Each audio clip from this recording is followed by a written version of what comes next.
Graça e paz a todos. Nós vamos dar início à nossa aula, nossa quarta aula de psicologia e espiritualidade, a psicologia aplicada ao ministério pastoral. Nossa quarta aula hoje, todos são bem-vindos. Vamos iniciar a oração. Feche seus olhos, mesmo onde você estiver. Senhor, nós te agradecemos, Pai, por esse momento, por esse tempo, por essa comunhão, mesmo que conectados aqui à rede de internet. Nós te louvamos porque há uma unidade de propósito, Senhor. E o nosso propósito é conhecer o Senhor, conhecer a tua palavra, conhecer também aquilo que é o alvo do teu amor, que é o ser humano. E que o Senhor venha nos abençoar nessa aula, abençoar cada aluno, nos direcionar, nos capacitar para o aprendizado, para que nós possamos saber como lidar com pessoas, como liderar pessoas, como amar pessoas, Pai. Nós intercedemos agora pelo pastor Juliano, sua esposa, seus funcionários, pela saúde deles, Pai, que o Senhor possa preservá-los com vida, que o Senhor possa, Deus, preservá-los de qualquer complicação pelo Covid, Pai. Guarda a vida deles, Pai, e guarda todos nós em nome de Jesus. Amém, queridos? Então, nós vamos falar um pouquinho o que é psicologia do desenvolvimento humano. A psicologia do desenvolvimento infantil, ela estuda os estágios do desenvolvimento. Ela se interessa, aqui, a apostila que eu tenho impressa, ela não é desse ano, mas não tem problema. A minha está na página 16, eu acho que pode dar mudança, mas não importa. Não se preocupe com a apostila, preocupe só de acompanhar a aula, porque o assunto é basicamente o mesmo, cada ano eu mudo, e agora eu estou fazendo vários cursos, eu acabo querendo trazer para vocês aquilo que eu estou aprendendo, né, no momento. Então, refere-se ao desenvolvimento mental e ao crescimento orgânico. O desenvolvimento mental é uma construção contínua, que se caracteriza pelo aparecimento gradativo de estruturas mentais. Então, durante o crescimento da criança, ocorre isso. Estas são formas de organização da atividade mental que vão se aperfeiçoando e solidificando até o momento em que todas elas, estando plenamente desenvolvidas, caracterizarão um estado de equilíbrio superior quanto aos aspectos da inteligência, da vida afetiva e relações sociais. Algumas dessas estruturas mentais permanecem ao longo de toda a vida. Por exemplo, a motivação está sempre presente como desencadeadora da ação. Essas estruturas mentais que permanecem garantem a continuidade do desenvolvimento. Outras estruturas são substituídas a cada nova fase da vida do indivíduo. Por exemplo, a moral da obediência da criança pequena é substituída pela autonomia moral do adolescente. Ou outro exemplo, a noção de que o objeto só existe quando a criança vê, que é um dos estágios de Piaget, né? Piaget fala que um dos primeiros estágios, a criança só acredita naquilo que ela está vendo. O que ela não vê, ela não consegue pensar, ela só tem um raciocínio concreto. Ela é concreta, ela não consegue, estou vendo esse cadeado aqui. Mas aquilo que ela não vê, ela não pensa, ela não interage com aquilo que ela não vê. Depois que ela vai adquirir o raciocínio abstrato. Então, esse raciocínio concreto é substituído posteriormente pela capacidade de atribuir ao objeto sua conservação. Então, ela memoriza aquele objeto, mesmo quando ele não está presente no seu campo visual. Então, a criança, no estado de desenvolvimento, ela vai adquirindo várias aprendizagens, e essas aprendizagens são compatíveis com cada estágio do seu desenvolvimento físico, mental, orgânico, neurológico. Então, a gente fala que toda criança passa, no seu crescimento, pelo desenvolvimento neuropsicomotor. E em uma anamnese que a gente vai fazer, seja um pediatra, seja um psicólogo infantil, a gente observa as fases do desenvolvimento neuropsicomotor daquela criança, para entender se houve algum bloqueio, algum impedimento, algo que ameaça aquele desenvolvimento neuropsicomotor, impedindo que ele ocorra de maneira saudável e adequada. Então, a criança, ela não é um adulto em miniatura. A compreensão da criança mudou muito ao longo dos anos. Eles não acreditavam que a criança tinha estágios de desenvolvimento. Isso começou com Piaget, outros também, mas principalmente Piaget, que foi um médico suíço, ele entendeu e passou a dividir os estágios que a criança consegue desenvolver, consegue responder, consegue fazer algo dependendo do estágio que ela está. A nossa apostila tem esses estágios, né? E aí que foi compreendendo que cada estágio capacita a criança, né? Então, nós temos os estágios de desenvolvimento. Cada estágio, a criança tem habilidades específicas, dificuldades específicas e ameaças específicas também ao seu desenvolvimento. Então, a gente vai olhar um pouquinho para isso hoje, né? Como que a criança se desenvolve. Então, aqui na apostila está falando, né? Que a criança apresenta características próprias de sua idade. Compreender isso é compreender a importância do estudo do desenvolvimento humano. Então, nós não podemos entender a criança, entender o adulto, sem entender essas fases. Estudos e pesquisas de Piaget demonstraram que existem formas de perceber, compreender e se comportar diante do mundo próprias de cada faixa etária. Porque essas estruturas mentais, elas vão mudando, elas vão se desenvolvendo, né? Então, isso nos leva a conhecer as individualidades, o que nos torna mais aptos para a observação e interpretação dos comportamentos. Todos esses aspectos levantados têm importância para a educação e para a saúde da criança. Então, eu sempre falo que a gente previne adoecimento mental, adoecimento físico, a gente previne traumas emocionais, problemas de aprendizagem, a gente previne o suicídio a partir da concepção. Eu não vou nem dizer que é a partir da primeira infância, é a partir da concepção. Provendo um ambiente seguro e adequado.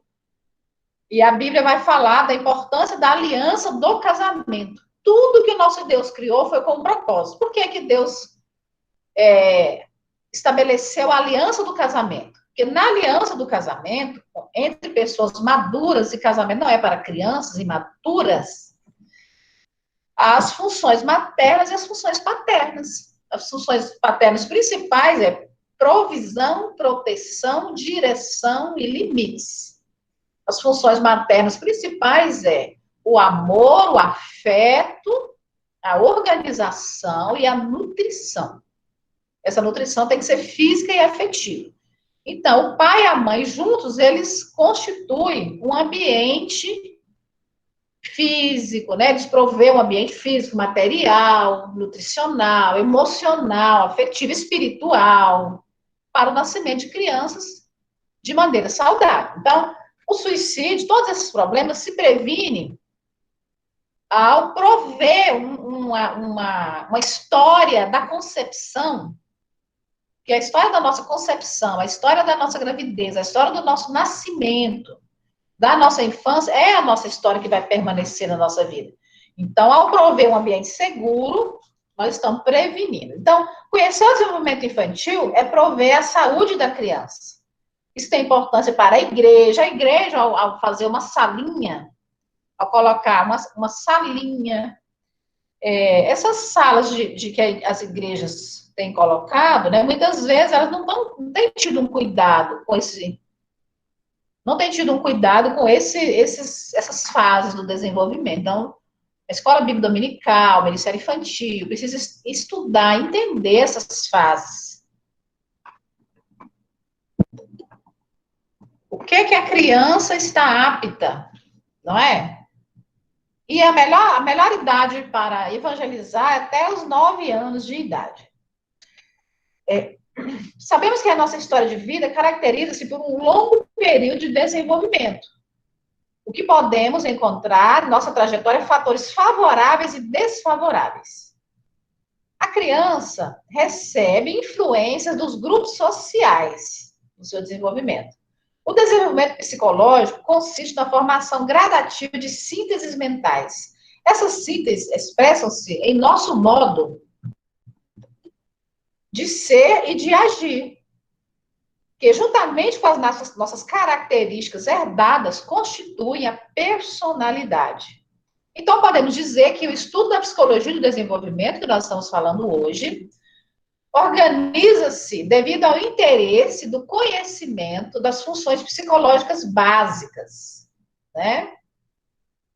Como ocorre o desenvolvimento da criança? É isso que nós queremos saber. O que facilita o desenvolvimento da criança? O que impede ou prejudica o desenvolvimento saudável dessas crianças?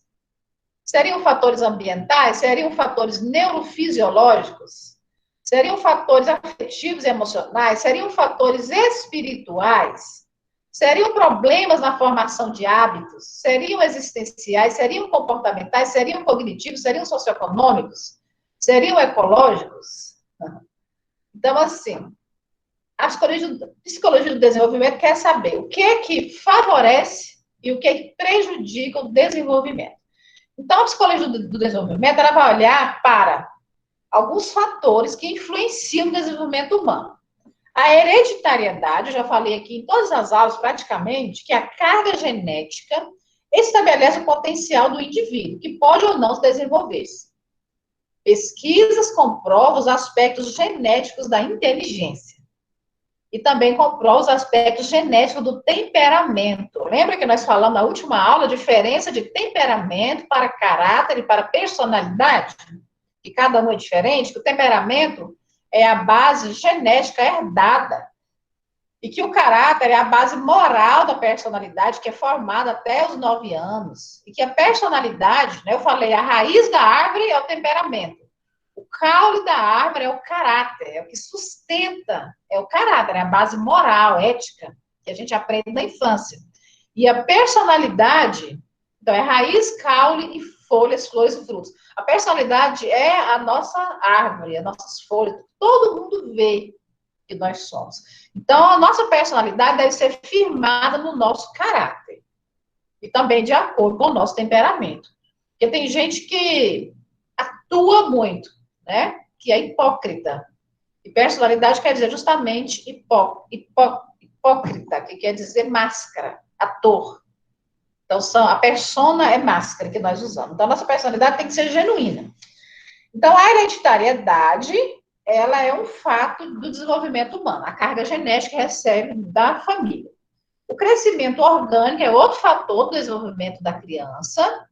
Desenvolvimento orgânico é o aspecto físico, o crescimento da criança, de estatura, aumenta a altura, aumenta o peso da criança, né, estabiliza o esqueleto e permite comportamentos e um domínio do mundo que antes não existia. Olha o quanto aumenta as possibilidades de descoberta de uma criança quando ela começa a engatinhar. Ela já explora mais o seu meio. Quando ela começa a andar, então, ninguém pega na carreira, né, os bichinhos. Eles ficam muito espertinhos quando começam a andar, né? Então, o crescimento orgânico. A maturação neurofisiológica é o que torna possível os aprendizados. A alfabetização depende da maturação neurofisiológica, segurar um lápis, a coordenação motora para manejar um lápis, né? Muitas vezes uma criança de 2 anos não consegue manejar um lápis para escrever. Então, a fase da garatuja, ela não consegue fazer nada assim que tenha sentido. É garatuja, é um negócio sem sentido. Ela não consegue segurar o lápis, uma criança de 2 aninhos direitinho, né? Então, também o meio. O meio, todas as teorias psicológicas, principalmente comportamental, fala muito do poder do meio, da influência do meio. O conjunto de influências e estimulações ambientais do meio altera os padrões de comportamento do indivíduo. Por exemplo, se a estimulação for muito intensa, uma criança de 3 anos pode ter um repertório verbal muito maior do que a média das crianças de sua idade. Mas, ao mesmo tempo, pode não subir e descer uma escada com facilidade, porque a situação pode não ter feito parte de sua experiência de vida. O que ele está dizendo aqui é que os estímulos do meio, por exemplo, pais que têm ensino médio, ensino superior, Pais que estimulam os filhos, que leem para os filhos, que contam historinhas. Pais que trabalham o motor, o físico, né? A coordenação motora, subir e descer a escada, fazer coisas. Eles estão estimulando a criança. Pais que conversam, que brincam, que interagem, que contam piada, né? E pais que não interagem, crescimento, todo o desenvolvimento daquela criança fica. Ela não aprende as emoções. Existem 5 emoções básicas: a alegria, a tristeza, o medo, a raiva e o nojo. Então, toda criança precisa ter educação emocional, alfabetização emocional, para nomear as suas emoções. E quando ela nomear as suas emoções, agora eu estou alegre, agora eu estou triste, agora eu tenho medo. Os pais têm que validar aquela emoção daquela criança. E regular, organizar. Filho, está com medo? Vem cá. Vamos entender por que você está com medo. Por que você está com raiva? Então, o meio é essencial, o meio que estimula, que acolhe, sabe, que interage. Aí, indivíduos, eu já falei do temperamento extrovertido e introvertido. Então, quando os pais são muito introvertidos, aquela criança pode ter o desenvolvimento dela. A gente pensa até que ela tem um retardo mental. A gente pensa até. Bem-vinda, Andréia. A gente pensa até que aquela criança, criada por pais muito introvertidos, que não são comunicativos, que não educa ela em emoções, a gente até pensa que aquela criança tem um déficit cognitivo. Será que é autista? Será que tem um transtorno de personalidade? Está desenvolvendo, né? Que a gente não fez o diagnóstico de criança, só quando vai, a gente só fica, tem uma hipótese ali que a gente vai estudando, né? Será que essa criança está desenvolvendo um autismo? Será que essa criança tem um transtorno esquizoide? Ela não interage? Ela não fala? Não, às vezes a criança não tem problema nenhum. O problema dela é ser criada por pais muito introspectivos, que não falam, não interagem, não estimulam. Então, o meio dela é muito pobre em interação, na linguagem das emoções, na linguagem do amor, é muito pobre. Então, esses aspectos, né? A hereditariedade, o crescimento orgânico, a maturação neurofisiológica e o meio. São muito importantes. Aí tem alguns aspectos aqui também, aspectos do desenvolvimento humano. Aspecto físico-motor, que se refere ao crescimento orgânico, à maturação, à capacidade de manipular objetos, de exercício do próprio corpo. A criança descobre que tem mãozinha, pezinho, leva chupeta à boca. Por volta dos 7 meses, ela já coordena as mãozinhas. O aspecto intelectual, que é a capacidade de pensar, de raciocinar. A criança de 2 aninhos já consegue puxar alguma coisa com cabo de vassoura, né? Puxar alguma coisa, planejar alguma coisinha, muito pouca. O aspecto afetivo emocional, a criança, ela já começa a integrar suas experiências, a sentir, aí já começa a desenvolver a sexualidade, aí tem vergonha de ficar sem roupa, né? Já tem medo, já tem alegria de rever alguém que ama. E o aspecto social é a maneira como o indivíduo reage diante das situações que envolvem outras pessoas. Quando tem um grupo de crianças no parque, é possível observar algumas que espontaneamente buscam outras para brincar e algumas que permanecem sozinhas. E na brincadeira com outras crianças, nós observamos crianças que não conseguem interagir com outras da mesma idade dela, porque não são aceitas e não conseguem se comunicar. Elas vão procurar crianças bem menores. Se isso persistir, pode ser um indício de um atraso no neurodesenvolvimento, pode ser um pequeno indíciozinho de um transtorno do TEA, transtorno do espectro autista. E o desenvolvimento da criança, a comunicação, a interação e a inteligência dela podem ficar afetadas. Aí ela não interage com outras crianças da idade dela. Ela busca sempre os menorzinhos, porque a idade dela, cronológica, não é compatível com o desenvolvimento mental dela, que está impedido, que está bem, indo bem lentozinho, bem devagarzinho. Então, essa observação da interação da criança é muito importante, né? Então, Piaget, que foi esse médico, né, esse psicólogo que ele era, suíço, ele descobriu em suas pesquisas que as crianças pensavam de forma diferente dos adultos. Então, ele falou dessas fases, né, da criança, da adaptação dela. Aí, o estágio sensório-motor, até 2 anos, a criança começa a pensar, né? Ela consegue a noção de permanência, ela consegue lembrar de algo que ela não está vendo na frente dela. Né? Ela começa a desenvolver.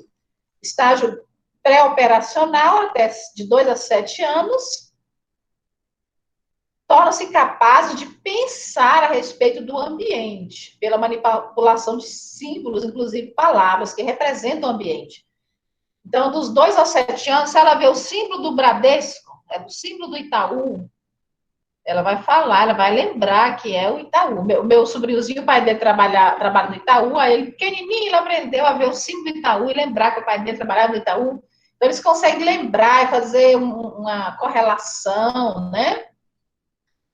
De 7 a 11 anos, o estado das operações concretas desenvolve maior capacidade de usar a lógica, fazer as coisas de cabeça, né?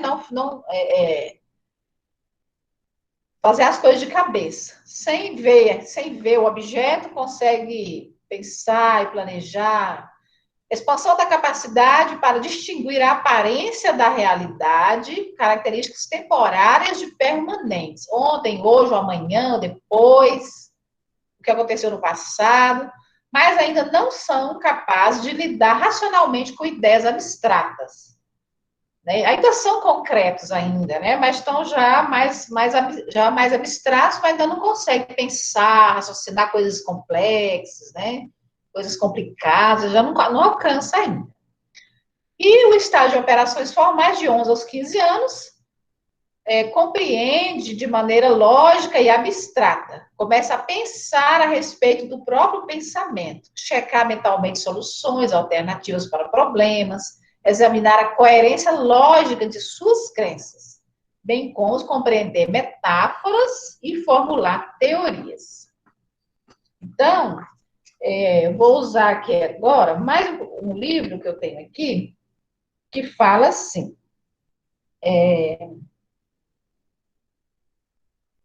Vou bem aqui na frente, para eu poder ler.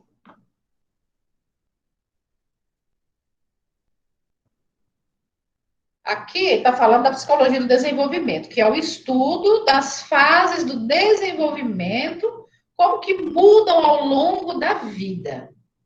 O entendimento dos estágios do desenvolvimento, a natureza das mudanças e a interação entre hereditariedade e meio ambiente. E aqui eu achei interessante que o autor está dizendo aqui que bebês parecem nascer com temperamentos diferentes. Eles identificaram 3 padrões de temperamentos básicos. O bebê que tem um temperamento fácil, e esse é fixo. Esse temperamento é fixo. Ele muda muito pouco, porque ele é geneticamente herdado. Então, tem o bebê do temperamento fácil, do temperamento difícil e do temperamento relativamente resistente. Isso já se mostra desde o útero, o temperamento do bebê. Desde o útero dá para ver. Os tipos de temperamento parecem ter uma base biológica e persistem por toda a vida, embora possam ser modificados pelas influências do meio ambiente. Existe a teoria do apego, de John Bowlby, que ela é muito interessante. Essa teoria do apego, presta bem atenção que essa é uma das partes mais importantes da psicologia do desenvolvimento. A questão de prevenir traumas, como eu falei.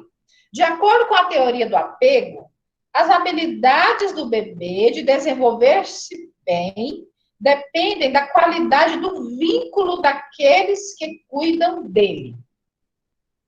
O vínculo mamãe e bebê, papai e bebê, a família e o bebê.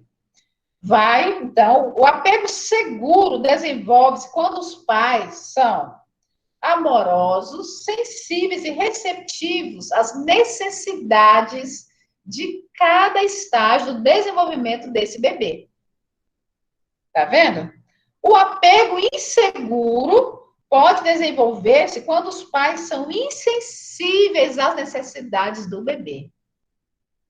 E eu vi uma palestra esse dia, outros dias, dizendo que o pânico, o transtorno do pânico, dizendo que ele está muito relacionado à falta do apego e do vínculo seguro.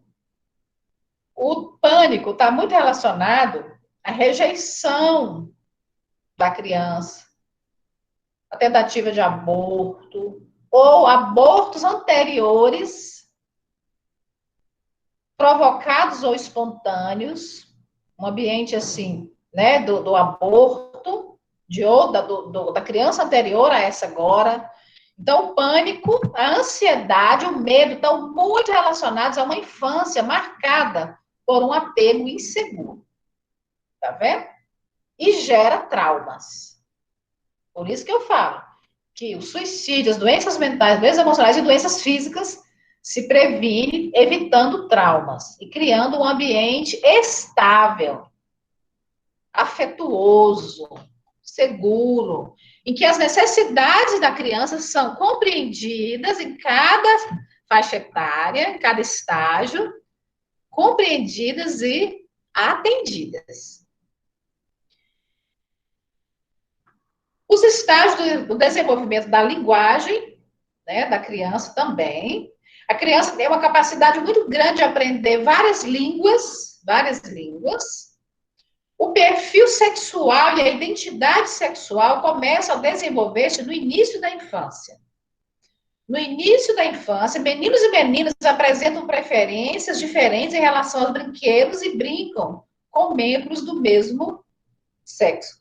Então, geralmente, pelo meio, a criança vai apresentar ali, de acordo com o seu sexo, a preferência pelo brinquedo do seu sexo. A menina vai se... Peraí. Seja bem-vinda, professora Joelma. Então, o desenvolvimento sexual da criança começa na primeira infância. Olha que lindo, né? A teoria da aprendizagem social fala que o desenvolvimento sexual da criança, né, ocorre quando ela aprende os comportamentos adequados para cada sexo, por meio de reforço, punição e imitação. Está sendo desconstruído pela própria psicologia. Esse livro que eu estou lendo, ele é anterior a essa ideologia de gênero. É a psicologia mesmo, é a ciência, sem ser distorcida. Está dizendo aqui que o meio oferece informações que formatam o sexo daquela criança de acordo com o sexo do seu nascimento. Então, por isso que a família precisa de ter os modelos, o modelo de homem e o modelo de mulher. Se a mãe é exageradamente dominadora, controladora, manipuladora, autoritária, uma mãe excessivamente forte, ela pode castrar simbolicamente o pai e castrar o filho. E ela pode impor o sexo dela como o mais forte. Então, a criança, por imitação, como é que ocorre isso? Então, por imitação, por reforço, por punição, por observação, a criança se identifica com a mãe. O menino vai ter uma tendência para se identificar com o sexo feminino. Porque eu não tenho um modelo parental masculino na vida dele. Então, segundo essa teoria aqui, de aprendizagem social do perfil sexual, o pai tem que estar todo momento fornecendo para aquela criança o modelo de comportamento masculino. Isso acontece naturalmente, não precisa ficar falando, o menino faz assim. Não, é natural. Mas se o pai não for passivo, se o pai não for silenciado e castrado pela mãe. A mãe que castra o pai, que é dominadora, controladora, autoritária, ela está castrando o filho. E da mesma maneira a menina, né? E tem um outro modelo, o modelo de gênero, baseia-se na ideia de que as crianças desenvolvem ativamente categorias mentais para cada sexo. Existem categorias mentais para o sexo masculino e categorias mentais para o sexo feminino. Os modelos sexuais das crianças influenciam o que elas aprendem e lembram. Está comprovado que homens gostam mais de engenharia do que mulher. Homens gostam mais de mecânica do que mulher. Homem tem mais habilidade e os meninos preferem mais os brinquedos relacionados ao sexo masculino. E as meninas têm o instinto materno, elas pegam a bonequinha e vai ninar a bonequinha. Elas tendem a gostar de coisas de menino, do sexo feminino. Está comprovado isso. Porém, a psicologia tem sido distorcida pela militância ideológica marxista, que quer desconstruir o conceito de família, de identidade sexual, né? Que eles chamam de heteronormatividade, que é essa questão de macho e fêmea. Eles querem desconstruir esse modelo, então eles não ensinam isso aqui mais na faculdade. Essa teoria aqui, eles não ensinam mais, eles ensinam assim, que você nasce e pode se tornar o que você quiser. Eles querem que ensine isso para a criança. Então, Piaget fala, né, que as crianças progridem por estágios cognitivos diferentes em cada faixa etária, né, e vai mudando na maneira de pensar, de entender e de interagir com o mundo. Eu quero falar um pouquinho da adolescência, tá, gente? A adolescência é um período muito complexo, porque a criança, ao entrar na adolescência, ela não é criança mais e nem adulto ainda. Ela fica no vácuo ali, né? Então, é muito difícil para o adolescente, porque tem coisas que ela não pode mais, não tem mais direito porque não é criança. E tem coisas que ela não pode ainda porque não é adulto. Todo adolescente quer ter liberdade e autonomia, mas não pode. Então, todo adolescente luta por liberdade, mas não tem autonomia ainda. Então, o adolescente ele precisa de muita supervisão, porque é uma fase que na internet ele pode, por causa do desenvolvimento dos hormônios, ele pode aprender práticas sexuais ilícitas, ele pode aprender, né, comportamentos e desenvolver compulsões sexuais, de masturbação, de pornografia. Então, o adolescente precisa de muita supervisão. Porque ele cresceu, mas ele não tem ainda juízo, o cérebro dele não tem ainda.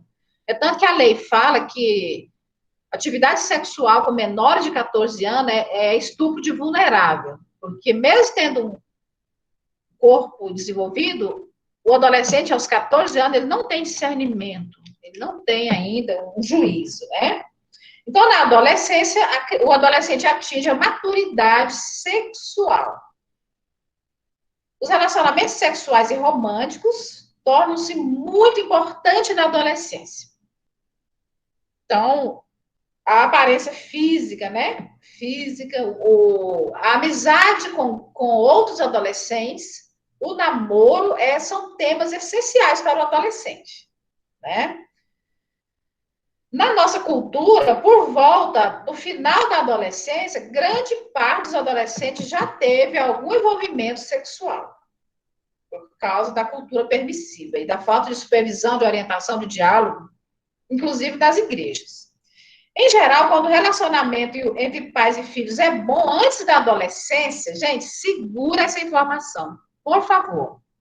Quando o seu relacionamento com seus filhos é bom antes dele entrar na adolescência, olha só, ele continua sendo positivo ao longo da adolescência. Né? Isso é muito importante. Por quê? Porque os relacionamentos entre os colegas tornam-se cada vez mais importantes. O adolescente saudável, ele vai afastando dos pais e ele vai interagindo com os colegas, com os grupos. Então, a influência do grupo passa a ser muito importante para o adolescente. E isso é saudável. O não saudável é ele se isolar. Se ele se isolar no quarto, na internet, é indício de problema. Tá bom? As chances da influência dos colegas ser positiva ou negativa é praticamente igual. Então, o que está dizendo aqui? Que é importante que o relacionamento entre pais e filhos seja um vínculo seguro e haja uma conexão antes da adolescência. Porque depois que entrar a adolescência, que ele começar a se relacionar com amigos, essas influências podem desconstruir o que os pais ensinam. Mas se for um vínculo seguro, não vai conseguir desconstruir. Ele vai ter os amigos, mas ele vai acreditar no que a mamãe, o papai ensinou. Teve um ano que eu trabalhava nessa área de violência infantil, que teve uma enfermeira aqui em Palmas, que foi dar uma aula em um colégio municipal daqui de Palmas, e ela colocou bastante, foi bastante explícita ao falar de sexo oral. Ela colocou uma camisinha em 2 dedos de um menino, simulando um pênis ereto. Ela simulou sexo oral nos dedos desse menino. Foi algo assim,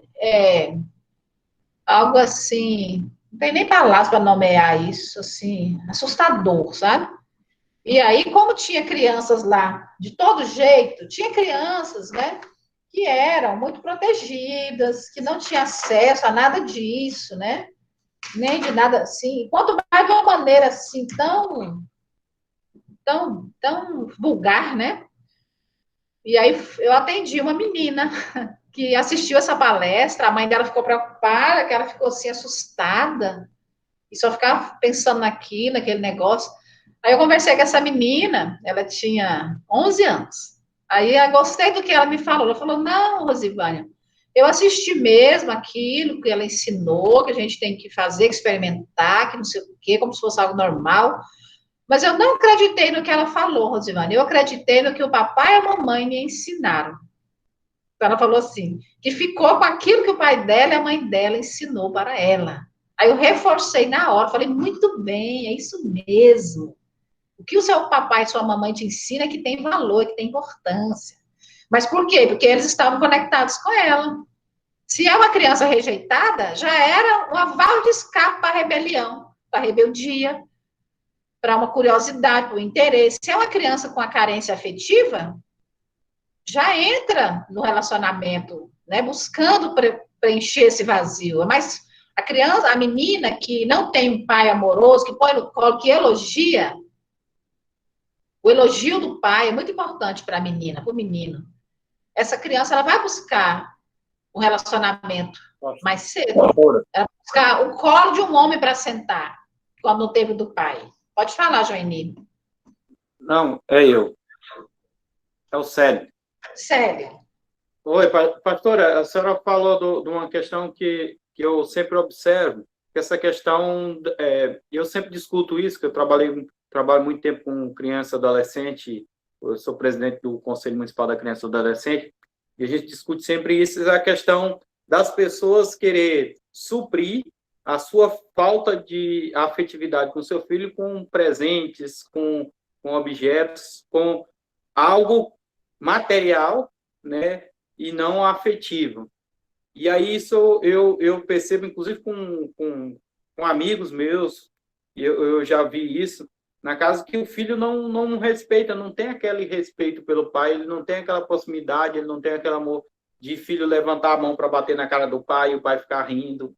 Então, eu deixei de ir na casa de um amigo por conta disso. Porque eu ia lá e o filho dele levantava a mão, um menino de 3 anos, 4 anos, levantava a mão para bater na cara dele e ele ficava: "Olha aí, esse menino aí." Eu falei: "Não, pelo amor de Deus, eu não dou conta disso." Realmente. Então, essa questão desse vínculo, né, que eu falava, é muito importante. Limites também, né? E essa ausência dos pais está sendo assim algo. Eu quero escrever sobre os filhos do vácuo, os filhos do vazio, os filhos da ausência, né, do pai e da mãe, essa ausência afetiva. Eu observo assim que os pais que não só, igual o Célio falou, né, acha que só suprir, né, ou dar coisas. Aí eu gosto daquele livro que todo mundo já leu, das 5 linguagens do amor. Presente, serviço, tempo juntos, palavras de amor e toque físico. E os pais que não foram alfabetizados nas 5 linguagens do amor, e que não conhece as 5 emoções básicas, estou criando isso aqui agora, ó, as 5 emoções básicas, o medo, a alegria, a raiva, o nojo e a tristeza, os pais que não são alfabetizados emocionalmente, não são alfabetizados nas 5 linguagens do amor, vai ficar faltando para os filhos. Porque nós damos aquilo que recebemos também, não é? Então, os pais têm que abrir os olhos. Qual é a linguagem do amor que a filha prefere? Ah, ela prefere toque, ela prefere um abraço, ela prefere uma palavra de incentivo, um elogio, mas ela só ganha o serviço. Ah, vou arrumar ali uma coisa, vou te dar uma coisa, vou fazer uma coisa por você. Aí fica faltando, fica uma lacuna, fica um vazio que ela vai preencher de outra maneira. O menino também. Isso é muito claro, né? Bom, então aqui, dentro da adolescência, gente, né? Eles se envolvem muito com os colegas. O grupo passa a ser muito importante. A vida sexual, interesse por sexo, interesse por namoro, a preocupação com a aparência física. Então, é muito grande. Então, assim, o que é que pode impedir o desenvolvimento de uma criança? Vamos voltar de novo para a infância. O que pode impedir o desenvolvimento de uma criança? Primeiro, nós temos que descartar as questões fisiológicas. Se ela enxerga bem, se ela ouve bem, se ela fala bem, né? Se ela tem alguma síndrome. Então, se a criança não apresenta o desenvolvimento das características, das capacidades adequadas para cada faixa etária, há de se pesquisar primeiro as questões físicas, fisiológicas, e depois as neurobiológicas. Ela ouve, ela escuta, ela fala, ela anda, ela sentou, ela engatinhou, ela andou no tempo certo, aprendeu, deixou a fralda no tempo certo, desfralde no tempo certo, fala, né? Demorou demais falar, já é um problema. Segurou o pescocinho ou não, já é um problema. Então, a gente vai olhando depois para os fatores neurobiológicos, né? Ela tem dificuldade de interagir? Ela olha no olho da mãe? Se a mãe olha no olhinho dela, ela olha no olhinho da mãe? Ela responde aos gestos, ela demonstra, ela interage. Aí, se ela não interagir, se ela for uma criancinha diferente, aí já tem que começar a ver que tem algo impedindo o desenvolvimento normal daquela criança. E traumas emocionais também, os traumas, né? A rejeição no útero, a morte de um irmão gêmeo dentro do útero, problema no nascimento, criança que nasceu com fórceps, criança que nasceu e a mãe quase morreu, tá? Criança que o parto foi laborioso, foi trabalhoso, que nasceu com anóxia roxinha, sem respirar direito, que ficou na UTI, que foi afastada da mamãe. Já atendi criança que ficou afastada da mamãe, que a mamãe quase morreu e ficou internada, teve uma complicação, e ficou aos primeiros dias, que é tão importante o vínculo, a criança ficou afastada da mamãe, não mamou na mamãe, que a mãe ficou internada, ficou 40 dias na UTI, já pensou? Aí mais um mês na enfermaria, aí não via, não interagia com essa mamãe. Essa criança vai ter um atraso no desenvolvimento neuropsicomotor, porque não teve aquele vínculo com ninguém, né? Ficou ali na incubadora, ficou ali, separado da mamãe. Então, tem que ver se a criança não sofre violência física, psicológica, sexual e negligência na primeira infância, tá bom? Tem que vigiar isso. Se todas as necessidades dela são supridas na primeira infância, tá? Todas as necessidades dela são supridas. Se ela se sente segura, amada, se ela sente que pertence, ou se ela não sente que pertence, se os pais dela deixam ela, mandam ela morar com outra família, dá ela para outra família. Então, cada fase do desenvolvimento, mas em todas as fases precisa do vínculo afetivo. Alguém quer perguntar? Pastora, O que impede o desenvolvimento? Oi. a questão do homossexualismo. Também, assim, pode-se dizer que começa na infância por, tipo, uma menina brincar só com o menino, ou um menino brincar só com menina, por exemplo. Isso pode influenciar na sexualidade da criança mais na frente? Não, não necessariamente. De brincar, não. Porque a criança pequena, ela ainda dá muito valor aos pais. Ela só vai dissociando dos pais mais velhinha. Que é mais na adolescência, que vai influenciando pelos grupos. O que influencia muito é o modelo do pai, da mãe, a presença, o modelo de homem e o modelo de mulher. Eu achei bonitinho demais uma pessoa da minha igreja que ele foi criado só com mulheres. Era a casa das 5 mulheres. E só ele de homem, desde pequenininho. Mas eu achei lindo que ele falou assim, mas a minha mãe, ela me informava como é que um homem deveria agir em cada etapa. Eu falei, gente, essa mulher merece um prêmio Nobel. Ela, olha, filho, homem age assim, tá? Aí ensinava para ele, olha que linda, a mãe não era esse modelo de homem, nem podia ser. Então, eram 5 mulheres, ou 6, não sei, mas ela informava para o menino, sem acusar ele, sem violência. Ela só falava, ó, filho, homem faz assim, homem faz desse jeito, homem responde desse jeito, homem faz assim, isso aqui é coisa de homem. Ela ia informando para ele. Falei, gente, que coisa interessante. Eu gostei disso, né? Então, os modelos. E se a criança é abusada? Aí por isso que eu falei da importância, gente, de supervisionar todas as fases, tá? Porque quando a criança sofre um abuso sexual, aquilo vai impactar a identidade dela.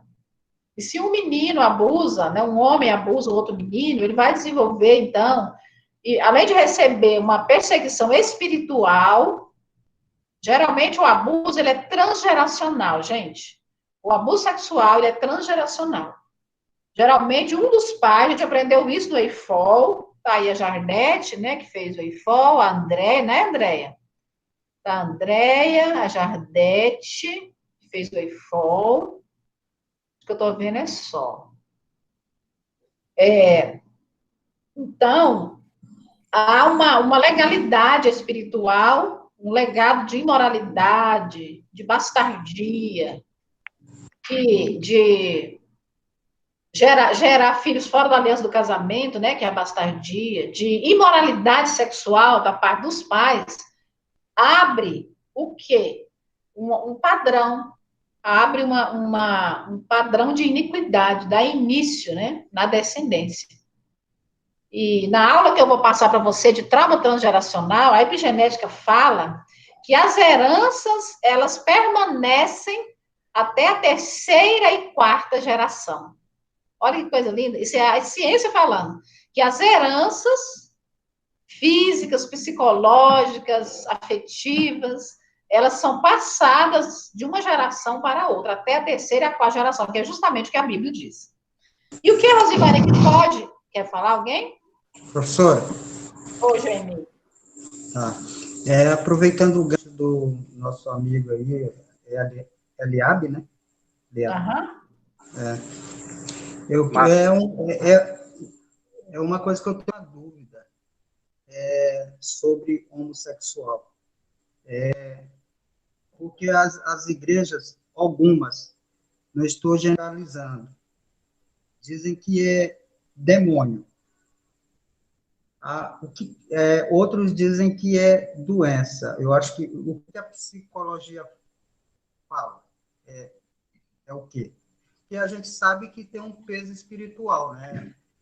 Há uma opção ali. Isso é nítido, né? Mas o que é real? A psicologia, por ser uma ciência, ela não trabalha com o sobrenatural, né? Assim, a ciência, o método científico deveria se debruçar sobre aquilo que é observável, que é comprovável, que é verificável, em base em experimentos, em base em estudos e pesquisas. Então, isso tem sido desconstruído, porque agora o que tem valido, o que tem sido imposto nas faculdades de humanas, e as outras também, é a subjetividade, é aquilo que eu penso. aquilo que eu quero, e não o que a ciência diz. Porque cada um quer manipular a ciência a seu bel prazer. Então, o que a ciência diz é isso que eu acabei de ler para vocês, que é a teoria da aprendizagem social influencia na aprendizagem que os meninos têm de como ser menino no meio dele, e de como a menina vai ser menina ali na família, no meio social. Porque o meio fornece informações de como agir, de como se vestir, com o que brincar, de o que se comportar de acordo com o sexo masculino e feminino. É isso que a psicologia diz, ou pelo menos dizia. A Jardete está estudando psicologia, né, Jardete? Eu não sei se eles estão desconstruindo isso na sua faculdade, mas nas outras faculdades tem sido ensinado assim, que nada disso é verdade. Que nós nascemos neutros, né, e que cada um vai ser aquilo que sentir. E não aquilo que a biologia ou a genética determina. Não sei o que a Jardete tem estudado lá. Diz aí, Jardete. Ainda está bem no comecinho, professora, mas o que eu vejo dos professores falando é totalmente essa desconstrução mesmo. Algumas coisas que eles colocam mesmo, havia um professor que ele falava que a criança, ela que escolhia seu sexo, ela que resolvia quando fosse crescer, até passou um livro para ler sobre isso. Então, assim, eles são totalmente, assim, aversos a essa questão. É verdade. Mas o que a ciência diz é isso, é que a genética, a hereditariedade e o meio modelam o comportamento, não só sexual. Como eu acabei de falar aqui, não só sexual, mas tudo, toda a nossa construção como ser humano, todos os nossos aprendizados, de como comer, de como nos reagir, de como interagir, de como demonstrar emoções, como nos comunicar, como aprender, o que aprender. Tudo isso é a genética, né, a hereditariedade, o meio e os fatores individuais também, que cada um reage de um modo. O fator subjetivo, o meu eu sou única, eu sou diferente dos meus irmãos, né? Cada um tem uma maneira. É isso que a ciência diz, tá bom, queridos? Voltando aqui, então, para a adolescência, a teoria de Erickson, Eric Erickson, é um psicólogo, que ele falou de 8 fases do desenvolvimento infantil, né? Enfatiza que cada estágio da vida é marcado por um conflito psicossocial específico. Então, na adolescência, o adolescente pode ter um conflito de identidade. Às vezes ele pode ter um conflito no processo da formação da identidade. Né? Então, isso é muito, muito interessante. Para que a criança tenha uma identidade forte, bem definida, a família deve comunicar amor, deve comunicar que ela tem um valor, deve ensinar a validar suas emoções, ela deve sentir que pertence. A vida toda, tem um outro psicólogo que fala que todos os seres humanos, a vida inteira, luta entre 2 extremos, o da aceitação e o da rejeição. Todo ser humano quer ser aceito, porque ser aceito é sinônimo de sobrevivência, e ser rejeitado é sinônimo de morte, de aniquilamento. Então, quando a criança ela é amada, ela sente que pertence, ela tem também limites e correção, ela sente que ela é amada. E quando ela não tem correção e nem limite e nem pertencimento, ela sente que ela não é amada, ela é rejeitada. Então, na formação da identidade, uma questão primária é a rejeição ou a aceitação. E a superioridade e a inferioridade também, né? A gente luta muito com isso. Né? Alguém é superior a mim, eu sou inferior, eu sou superior, eu sou inferior. Então, a criança, ela compara muito, o adolescente compara muito. Então, uma das coisas que podem prejudicar o desenvolvimento da criança ou do adolescente é essa questão de aceitação e rejeição e essa luta, essa disputa, essa comparação com os outros. Que às vezes o próprio adolescente faz ou os pais fazem. Por que você não é? Principalmente filho de crente. Filho de crente é muito pressionado, filho de pastor é muito pressionado, é muito comparado, não é? Tem que ser, assim, um nível de superioridade.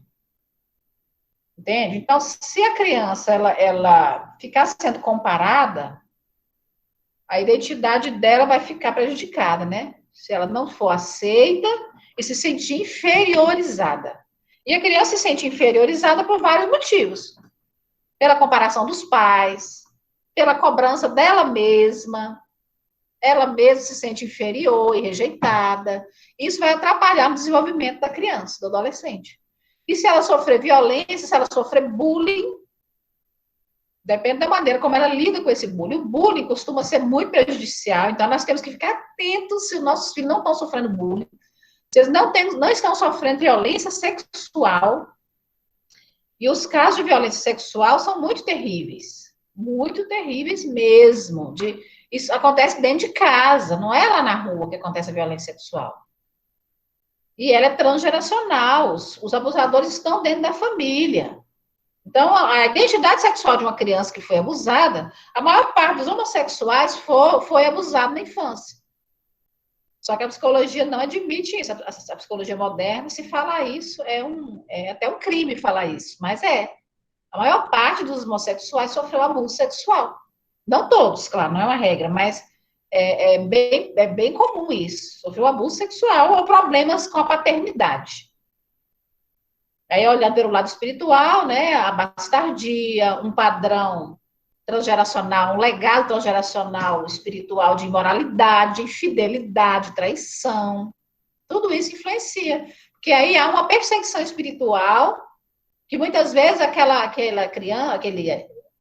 criança é visitada por esses demônios mesmo. Há uma visitação e há uma perseguição que ela não consegue resistir sem enfrentar isso. Então, todo pecado que não é confessado é repetido nas gerações.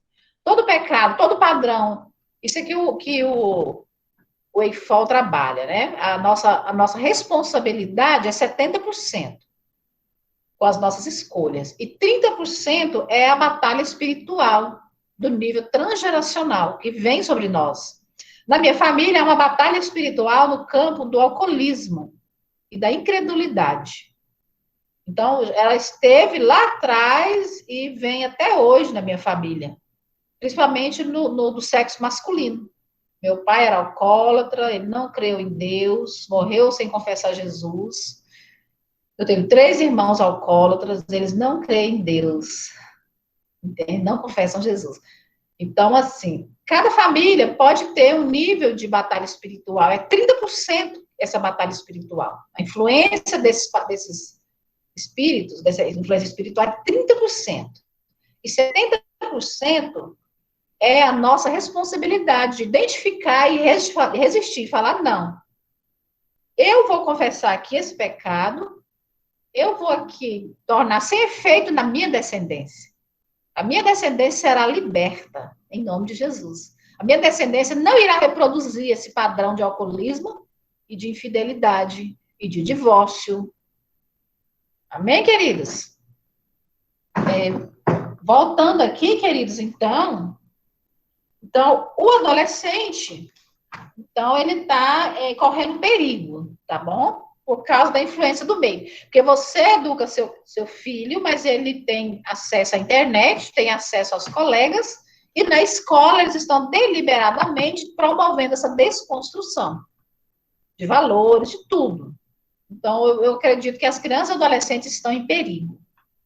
Então, se a criança, no seu desenvolvimento, faltar as necessidades básicas de ser suprido, faltar o apego seguro, faltar o vínculo, e ainda sofrer violência, aí a coisa fica feia.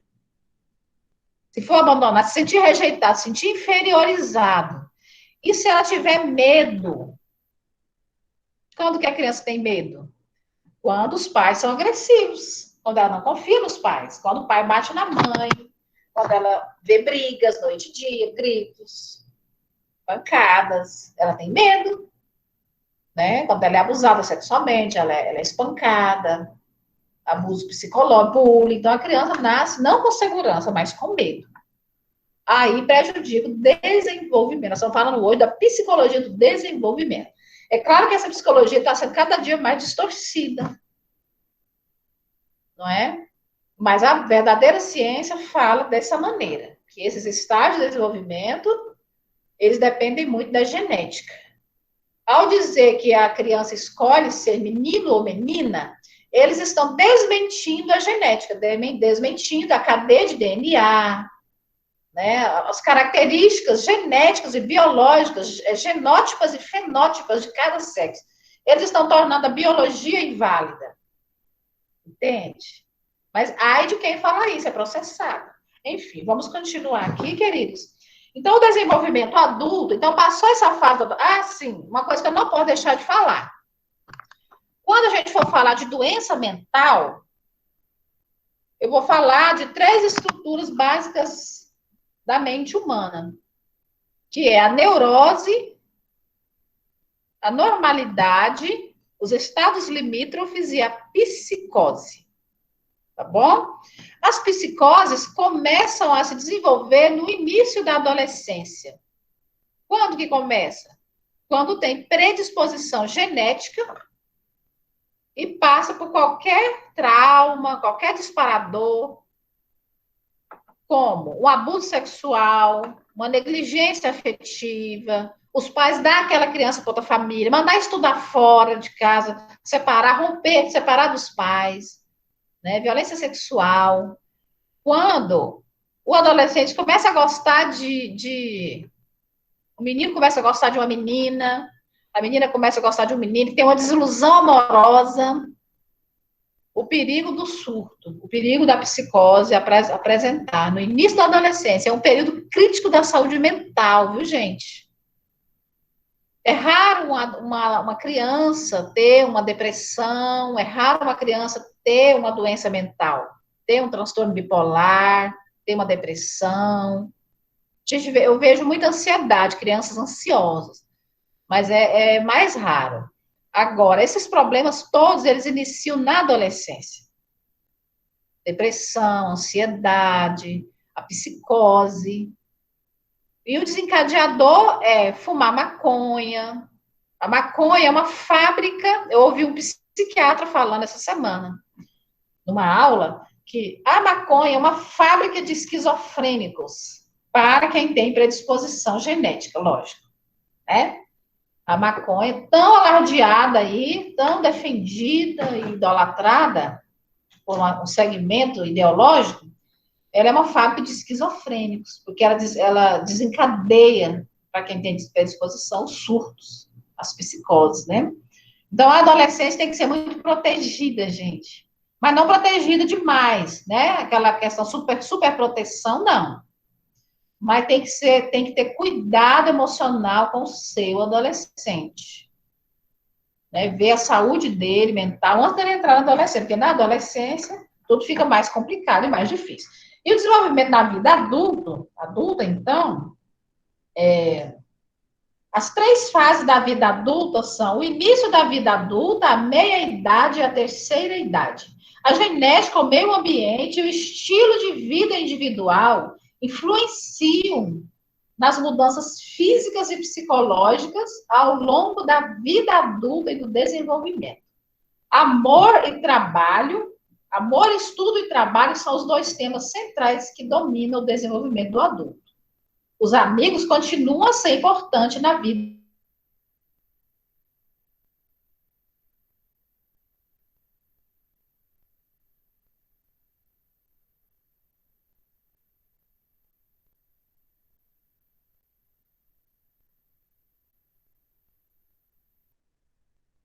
Travou, professora. Ei, sexta-feira. Travou para mim ou para vocês? Para mim, travou. Para mim também. Voltou. Voltou. Para mim, travou. Então, o amor e o trabalho são temas centrais da vida adulta, né? E o relacionamento conjugal. O que é que pode impedir? Então, o adulto, ele pode ter problemas mentais, depressão, ansiedade, transtornos. Uma pessoa com transtorno bipolar, dificilmente, ou esquizofrenia, dificilmente vai ter uma satisfação conjugal, porque destoa muito tem um sofrimento acentuado, tem comportamentos estranhos. Só com o tratamento que essa pessoa vai conseguir ter uma vida normal, perto do normal, tá bom? Então, tem que ver a saúde física, a saúde mental desse adulto, né, da vida adulta. E a satisfação conjugal e sexual é um preditor importante da qualidade de vida e da felicidade na vida adulta. Então, uma mulher sonha com um casamento, com um esposo, e um homem também deseja ter uma família. Quando isso não acontece, gera frustração, gera preocupação, né? Então, há de ver o que está impedindo isso acontecer. Se há um legado transgeracional, observa na família se há um padrão que se repete de fracasso conjugal, de gente que nunca casou, de mulheres solteiras, de mulheres que nunca teve um marido, de gente que se divorcia, de promiscuidade, de adultério, de infidelidade. Observa o padrão que prevalece. Não vamos viver na zona cega, vamos olhar a nossa família, né, para trás.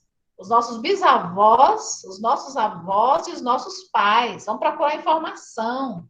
Há um padrão de fracasso, há um padrão de doença física e mental, entende? Há um padrão de abuso sexual, terceira idade e envelhecimento. A terceira idade não implica necessariamente um declínio drástico das funções físicas e cognitivas. As habilidades mentais só começam a diminuir levemente por volta dos 60 anos, a não ser que a pessoa seja muito ansiosa, estressada, e tenha uma qualidade de vida ruim. Os adultos permanecem saudáveis até os 60 anos, né, mais ou menos, assim, saudáveis. Só que o Brasil está em primeiro lugar no índice de ansiedade. E isso tem um custo, tá, gente? Se não tiver em primeiro, tá aí brigando para ficar no primeiro. E a depressão também. Esses declínios podem ser minimizados ou eliminados com um estilo de vida ativo, saudável e mentalmente estimulante. Então, esse estilo de vida aqui depende da concepção, da primeira infância, dos relacionamentos, do apego, tá vendo? De como a gente consegue regular nossas emoções, expressar nossas emoções, nomear nossas emoções. Muitos idosos não se desligam da vida, mas permanecem socialmente ativos. Atividade física, alimentação, fé, espiritualidade são fatores de proteção. Rede de apoio, rede de relacionamento são fatores de proteção para a saúde. E diminui o risco de suicídio. Diminui porque o suicídio está ligado à doença mental. Claro que tem o fator espiritual, na homossexualidade, no suicídio, na doença mental, tem o fator espiritual, porque um padrão de pecado transgeracional predispõe para a perseguição espiritual. Isso tem que ser enfrentado, tá? Então, de acordo com a teoria da atividade no envelhecer, a satisfação na terceira idade é mais alta quando as pessoas mantêm seus níveis anteriores de atividade. A satisfação na terceira idade é mais alta quando a pessoa olhou para trás e viu que desenvolveu aquilo que ela se propôs a desenvolver. Viu que desempenhou, que foi fiel ao seu chamado, que ela desempenhou aquilo que ela desejou desempenhar, e ela manteve o caráter, manteve a integridade, manteve os valores e manteve a família intacta, esse idoso, ele vai ter uma velhice mais satisfatória e mais feliz, não é? Arão, foi Josué, Caleb, Arão, né, Moisés, eles eram saudáveis, não fala? Não é Josué que fala? Ele era saudável, as vistas não escureceram, não faltou vigor, não faltou força. Então, quando a gente vive uma vida satisfatória e íntegra, nós vamos ter nossa família integrada na velhice. Agora, quando a gente vai atrás e vê que errou, que falhou, que destruiu a família, Aí vem a depressão, a culpa. Pode perguntar, Joênia. Sou eu, professora Tá. a Vera. Professor, a gente vê em certos adultos comportamentos infantis. O que caracteriza? Qual é a falha, né, nesse desenvolvimento que, apesar de passar tantos anos, adultos têm comportamento infantil? Ele parece que ainda não rompeu, né, vivencia ainda, né, comportamentos infantis. É verdade. É Romper, verdade. Ótima pergunta, pastora Vera. É verdade que adultos podem pensar e se sentir e se comportar como criança. Isso vem para o casamento. Casamento é um relacionamento para adulto, mas quando as pessoas têm uma infantilidade, pode observar o nível de briga daquele casal, o jeito que eles brigam e o motivo pelos quais eles brigam na idade adulta. Então, é um adulto. Só que o motivo pelos quais eles brigam e a forma como eles se comportam remete à infância. Igual a pastora Vera falou, isso é verdade. E se qualquer coisa, no trabalho, na vida conjugal, tal. Aí, o que a psicologia explica? Eu vou trabalhar isso com vocês, sobre o trauma emocional. A psicologia fala que quando há um trauma, uma dor, uma ferida, há um congelamento do desenvolvimento emocional naquela área da ferida e naquela idade da ferida, há um congelamento, há um bloqueio, há uma dificuldade de crescimento. Por exemplo, uma rejeição materna. Uma criança que é rejeitada e abusada por uma mãe narcisista e perversa, ou por um pai, abusado sexualmente, ou um abuso emocional, uma negligência. Aquilo paralisa o crescimento. Então, ela cresce o corpo, aprende outras coisas, mas dentro dela tem uma criança, tem um módulo dela, uma parte dela. Então, tem uma teoria que fala que nós temos dentro de nós várias partes. E que a nossa mente, ela não é única, um modelo só único, uma parte única, uma peça única, mas que nós temos dentro de nós várias idades, várias fases do desenvolvimento. Bloqueou aqui, né? Parou. Várias idades, várias fases do desenvolvimento. Quanto mais traumas, mais bloqueios. Então, dentro de pessoas difíceis, há crianças feridas. Crianças com medo, que acham que o mundo é perigoso. Sabe? O mundo é um perigo. O mundo é uma bomba, prestes a explodir. Porque os pais foram uma bomba relógio. Então, ela vem para o mundo com medo. Então, uma parte dela, ela não avança, porque uma parte dela é uma criança que tem medo. Ela está paralisada pelo medo. Outra criança é uma criança que tem uma experiência de desamor. Então, tem uma criança carente. É muito lindo observar isso.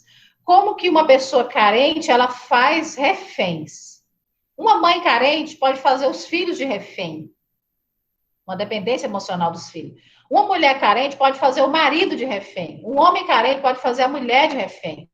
Um pastor carente pode buscar o ministério para suprir sua carência, pode fazer a igreja de refém e passa a manipular e controlar.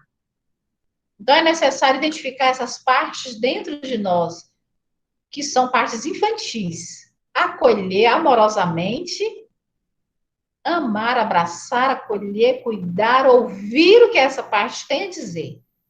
Essa criança ferida, que foi abandonada. Então, ela é uma criança que viveu o desamor, viveu o desvalor.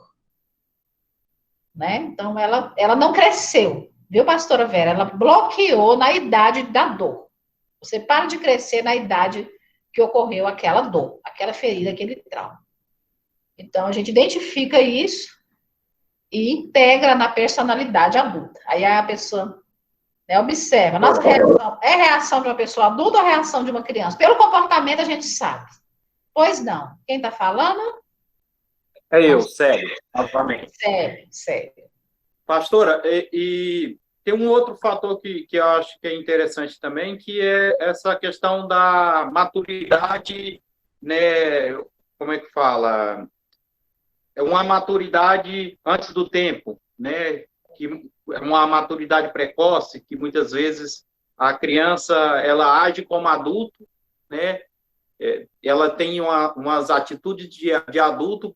Isso tem muito a ver também com o contexto que ela foi criada, com a forma que ela foi criada, e aí ela começa a agir isso no futuro, né?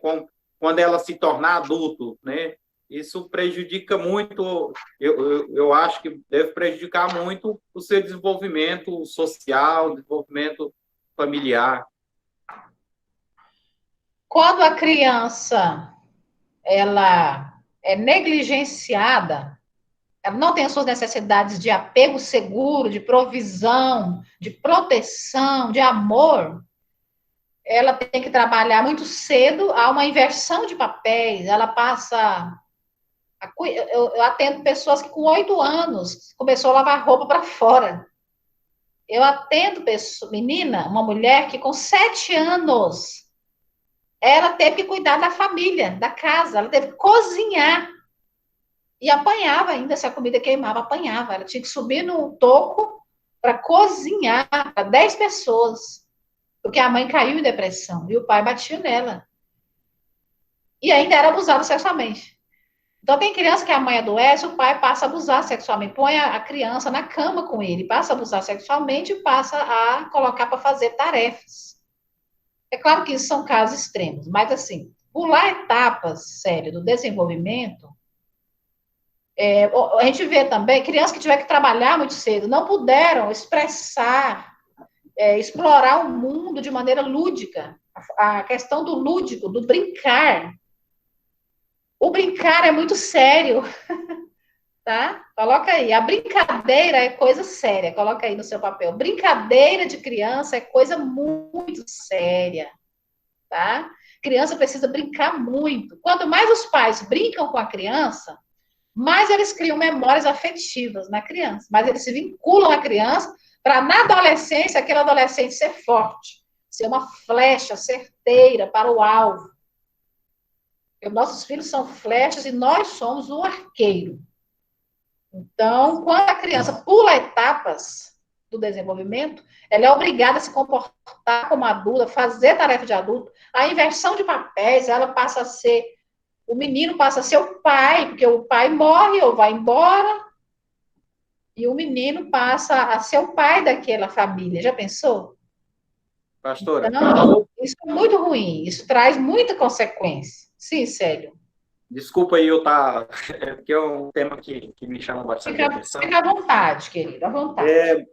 Uma outra questão que eu vejo, você até falou aí, e eu vivencio isso muito no meu trabalho, no trabalho que eu fazia anteriormente, no trabalho que eu exerço hoje, que é com relação a essa questão que as pessoas falam muito, né? A questão do conceito hoje, e aí acaba jogando isso para a lei, dizer assim, mas hoje eu não posso corrigir meu filho, eu não posso fazer isso, que a lei não permite, eu não posso botar meu filho para trabalhar, porque a lei não permite, eu não posso fazer.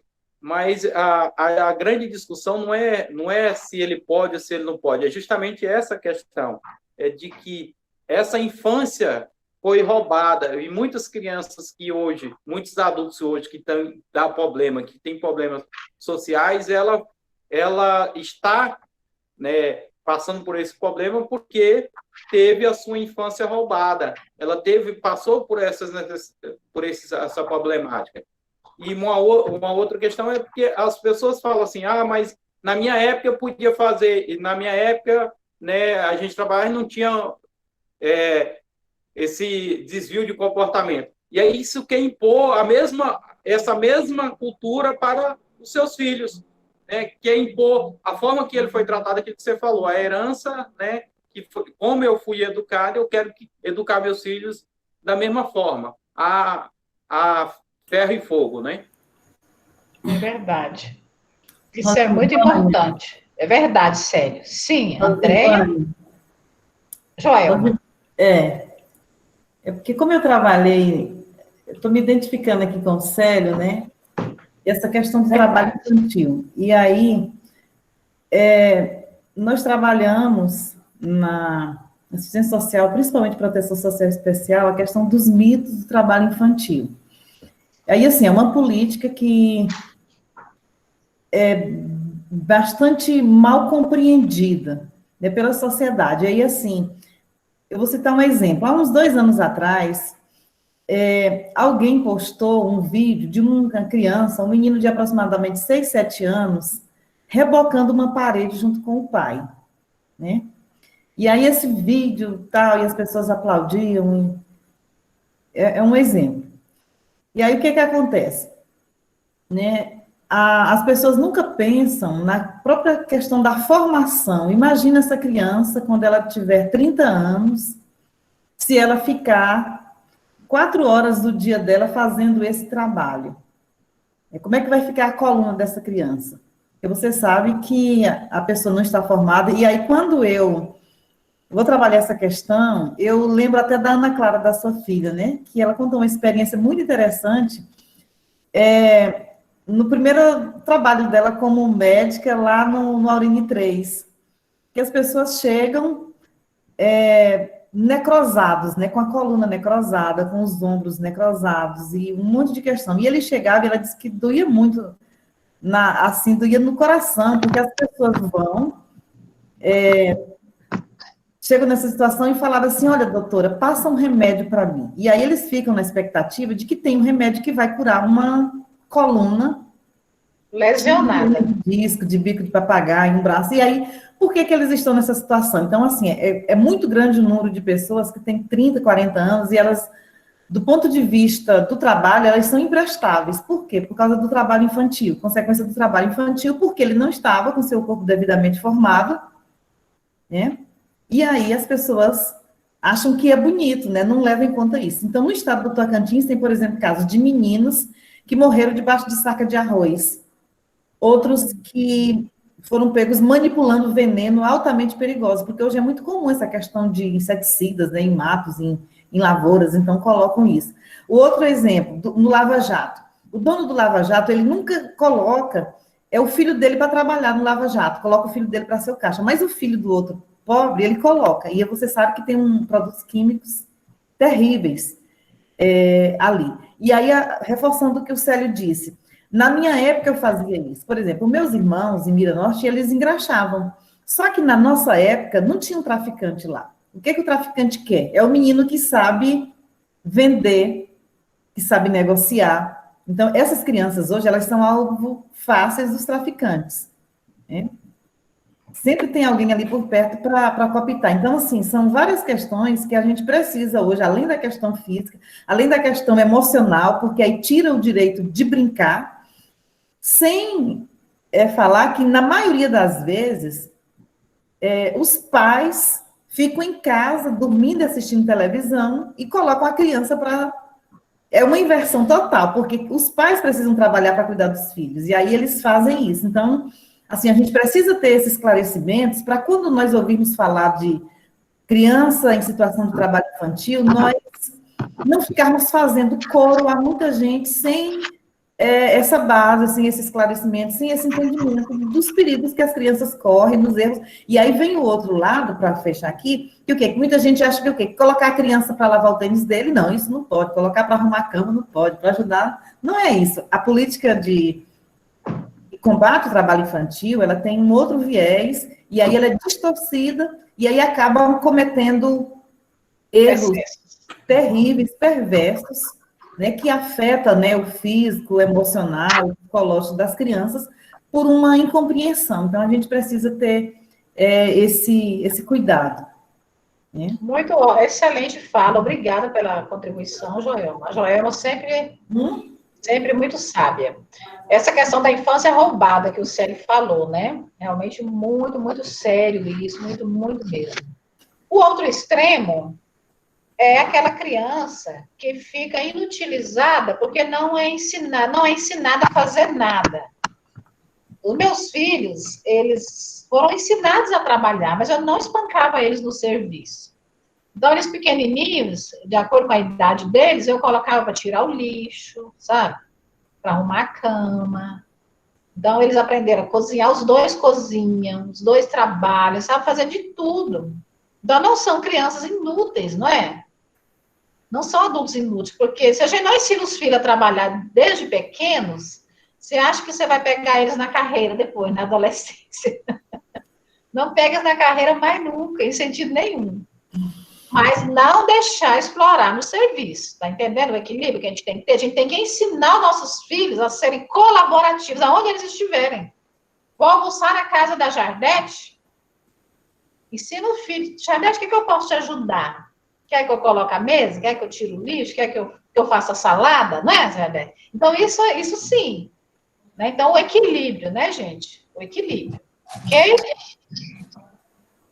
Ok, professora. Eu só queria fazer uma colocação. Posso? Pode. Seguinte, eu sempre aprendi a trabalhar desde criança, né? Até porque fui criada, né, com a mãe sem esposo, com 3 filhos. E eu já fui trabalhar na casa de uma professora da 4ª série. Então, na 4ª série eu já trabalhava. E meu primeiro salário, né, eu quero contar aqui para vocês, que meu primeiro salário foi quando eu recebi meu primeiro salário, passei na loja americana, comprei pacotes e pacotes de bala, né, e comprei uma flor muito linda para levar para minha mãe. Quando eu cheguei em casa, e ela falou assim, você recebeu? Eu falei, recebi. Olha, mãe, que eu comprei, né? Toda feliz, porque eu tinha comprado um monte de balas, muitos pacotes de bala, né? E flor. E eu trouxe isso para você. E assim, ela sentou comigo e conversou comigo, né? O fato de eu ter comprado aquele monte de bala, e ela falava assim, olha, Vera, eu preciso que você também ajude aqui em casa, né? Então, foi o seu primeiro salário, né? Eu fiquei grata do que você lembrou de mim com presente, mas eu também preciso. Então, naquela época, assim, eu aprendi que eu também poderia colaborar em casa, né? E isso nunca me diminuiu, eu nunca fiquei revoltada, pelo contrário, eu sempre achava que eu poderia colaborar em casa, eu cresci nessa mente, né? O que eu posso ajudar? E assim, eu fazia parte daquela família, e aquela família ela precisava ser sustentada também, e eu poderia ajudar. Né? Nesse caso, eu queria fazer essa colocação. Eu comecei a trabalhar muito cedo, e assim, hoje eu dou graças a Deus por tudo que eu passei, por todas as etapas e fases, né? Porque a gente vai superando com as dificuldades e com o amor, principalmente o amor, né? Ele supera todas as coisas. Amém. Muito lindo o seu relato, Vera. Gente, a Vera é minha prima, por isso que ela é linda assim, viu? Minha prima legítima, tá bom? Desculpa aí, viu? Vamos caminhar aqui rapidinho. Eu quero falar do estilo básico de cuidado e seus efeitos nos filhos. A psicóloga Diana Braunmund, ela falou que existem 3 estilos de pais: autoritários, permissivos e canônicos. E produzem efeitos na vida dos filhos, em termos de controle que exercem e em termos da reação em relação às necessidades e aos desejos dos filhos. Então, o estilo dos pais influencia muito na identidade, na aceitação, na não inferioridade, né, na regulação emocional, na interação com outras pessoas. O relacionamento dos filhos com os pais e dos pais com os filhos é o modelo que os filhos levam para toda a vida e para todos os outros relacionamentos. Então, vamos ver como que é o estilo dos pais autoritários. São exigentes, não recebem... Alguém está perguntando? Não, né? Esses pais são exigentes, autoritários, não receptivos em relação às necessidades e aos desejos dos filhos. Os pais autoritários acreditam que devem moldar e controlar o comportamento da criança de forma a corresponder a um conjunto absoluto de normas. Muitas vezes nós evangélicos exercemos um estilo autoritário. Este estilo não vai funcionar mais, viu, gente? Desculpa aí, tá bom? Não vai mais dar certo. Vamos lá. Resumidamente, Os pais esperam que as crianças obedeçam às regras sem questionar. As regras são feitas sem opinião da criança e postas em prática por punição, frequentemente com punição física. Então, esse modelo de pais autoritários é um modelo extremo, né? Que vai ter vários problemas. A criança, ela não vai se sentir integrada, nem respeitada, nem participante, né? No extremo oposto estão dois estilos de pais permissivos. Pais permissivos e indulgentes, que são receptivos, carinhosos e aceitam o que os filhos fazem, mas impõem poucas regras, raramente punem as crianças. Não sei se foi o Marcelo, o Sérgio que falou do filho que bate na cara do pai. Os pais permissivos e indiferentes, então tem os pais permissivos e indulgentes, que impõem poucas regras e não impõem limites às crianças, deixa as crianças soltas. E a Bíblia fala, né, ensina a criança no caminho. Não poupe a vara da correção, não do espancamento. Os pais permissivos e indiferentes, que é o segundo modelo de pai permissivo, não são receptivos, são permissivos e indiferentes. Não são receptivos e nem controladores do comportamento. Estabelecer regras firmes e colocá-las em prática de forma consistente dá muito trabalho para esse tipo de pai. Quer se ver livre dos filhos. Se essa atitude é levada ao extremo, a falta de envolvimento, de responsabilidade dos pais permissivos e indiferentes pode chegar à negligência do próprio filho. Então, são pais permissivos e indiferentes, né, que não estão nem aí para os filhos. O terceiro estilo, que é o melhor, eu acredito, são pais canônicos. Pais canônicos são carinhosos, receptivos, envolvem-se com os seus filhos. A única coisa que pode salvar os nossos filhos hoje é esse estilo aqui. Porque aí eles só vão crer em Deus, eles só vão acreditar no que nós falamos, se nós nos envolvermos com eles. Se nós não nos envolvermos com eles, eles vão se envolver na internet, vão se envolver com amigos. A mente deles vai ser deturpada. Estabelecem normas claras para um comportamento maduro de acordo com a idade da criança e espera que seus filhos sejam receptivos às suas regras. Entretanto, os pais canônicos também sentem uma responsabilidade recíproca para considerar as demandas razoáveis dos seus filhos e seus pontos de vista, ou seja, eles são justos. A coerência, a consistência e a conexão são os 3 Cs da criação de filhos emocionalmente saudáveis. Anotem aí, por favor. Coerência, consistência e conexão emocional e física, né? Conexão espiritual, emocional e física. Coerência, consistência e conexão são os requisitos básicos para a criação de crianças emocionalmente, fisicamente, intelectualmente saudáveis, aptas a enfrentar o mundo cada dia mais.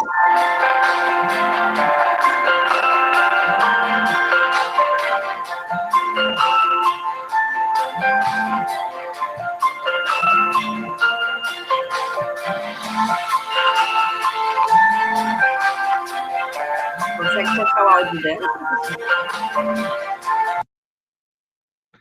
Aptas a enfrentar o mundo cada dia mais exigente. Vocês estão me ouvindo, amados? Sim, estou ouvindo. Tá.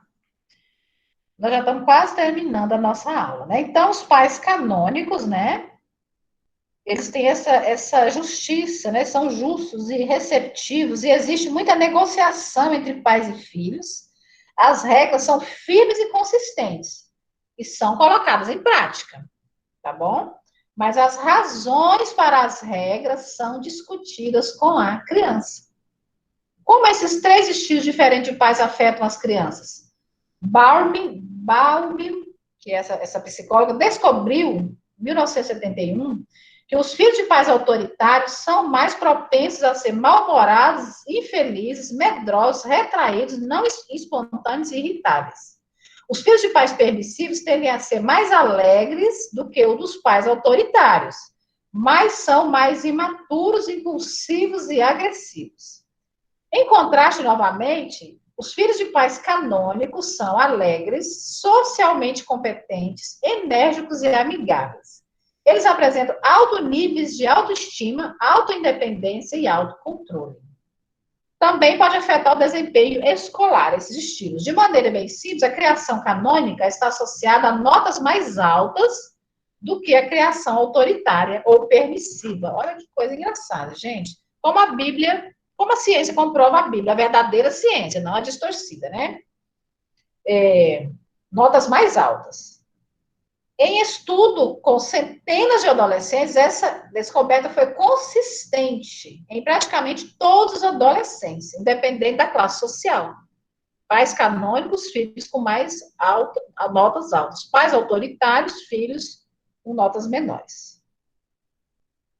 Teve um estudo por 3 anos envolvendo mais de 20 mil estudantes norte-americanos do ensino médio. Descobriu-se que é uma criação canônica, que é essa relacional, né, não autoritária, não punitiva, mas relacional, está associada a uma ampla variedade de efeitos benéficos para o adolescente. Os adolescentes criados em lares canônicos estão mais bem adaptados, são mais competentes, têm mais confiança em suas habilidades, são mais empreendedores e têm menor probabilidade de se envolver em problemas. Tá vendo? Tá vendo, gente? Nós vamos ter que parar para terminar a aula, mas eu quero fechar dizendo... Estão me vendo e me ouvindo, queridos? Sim. Amém. Vou deixar aqui algumas dicas para o desenvolvimento de filhos saudáveis. Lembrando que pode reconectar com os filhos em qualquer idade, tá bom? Filhos adolescentes, pode começar a reconectar com eles, tá bom? Filhos adultos, pode começar a reconectar com os pais. Número 1, como ser um pai canônico? Pais canônicos têm alto nível de receptividade e controle. Como se pode atingir com sucesso esse equilíbrio? Número 1, deixe seus filhos saberem que você os ama. Atenção, abraço, demonstração de afeto físico, né? Atitudes positivas em relação aos seus filhos, que ao longo prazo, né? Isso vai gerar adultos mais felizes, casamentos mais estáveis, bons relacionamentos com os amigos. Abraços, beijos, toque. Número 2, escute seu filho. Deixa a criança falar. Deixe seu filho expressar a opinião dele. Respeite as suas preferências, quando é razoável fazer. Ao estabelecer regras e tomar decisões, peça a opinião do seu filho. E realmente considere o que ele diz. Tente ser justo e flexível. Com questões não tão primordiais, flexibilize um pouco. Número 3, utilize a indução para ensinar à medida que você educa seu filho. Educar por indução, então, né? É educar ensinando com o seu próprio comportamento, né? O seu próprio comportamento ensina a criança, porque induz o entendimento da criança. Então, leva ela a entender por que você está fazendo assim, por que você faz assim, por que é melhor assim, por que dá mais certo assim. Número 4, trabalhe com as qualidades de temperamento do seu filho. Conheça o temperamento natural do seu filho. Aí eu posso acrescentar, conheça a linguagem de amor do seu filho, eu acrescento por conta própria aqui, né? E trabalhe a favor e não contra, tá bom? Não tente mudar o seu filho, não tente mudar o temperamento dele, brigar com ele, porque ele é introvertido ou extrovertido. Trabalhe a favor do comportamento natural do seu filho, tá bom? Se o seu filho é muito ativo, não manda ele ficar quieto, fica quieto, mas tenta adequar ele, né? Tenta acolher ele, mas não espere que ele fique quieto se ele é muito ativo. Mas ajuda ele, é uma outra maneira de se acalmar, né? Eu estou fazendo um resumo aqui por causa da nossa hora. Se o seu filho é muito sensível, tímido, ou é um filho resistente, ajuda ele, apoia ele na expressão, né, a se expor, ajuda ele a se expor, ajuda ele, dá uma base segura para ele se expressar, para ele se expor aos pouquinhos, e não fica obrigando ele a se expor quando ele não estiver pronto. Número 5, entenda as habilidades cognitivas e as limitações relacionadas à idade do seu filho. Não tente pedir, exigir do seu filho, punitivamente, uma coisa que ele é pequeno para fazer ou para entender. Tá bom, gente? Por aqui nós vamos ficar hoje. Passamos um pouquinho do horário da aula, mas é porque também nós demoramos um pouquinho mais a começar, não é? Bom, pessoal, então, nós vamos orar encerrando essa aula. Então, a psicologia do desenvolvimento vai dar essas contribuições para a criação de filhos emocionalmente saudáveis. Alguém quer fazer alguma pergunta ou quer fazer alguma colocação antes da gente orar?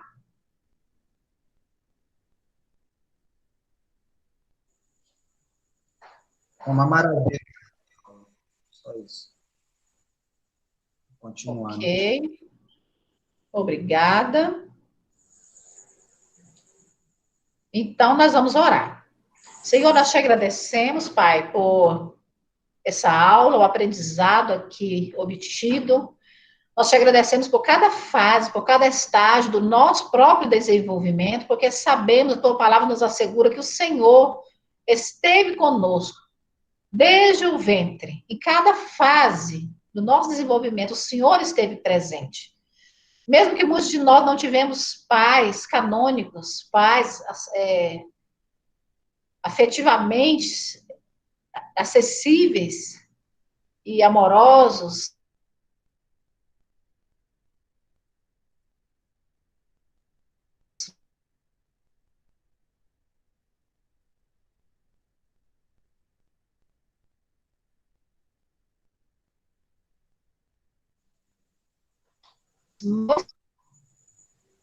morrer quando nós entramos em declínio, que nós possamos também ser acolhidos pelo Senhor e possamos também ser acolhedores para com todos, Senhor.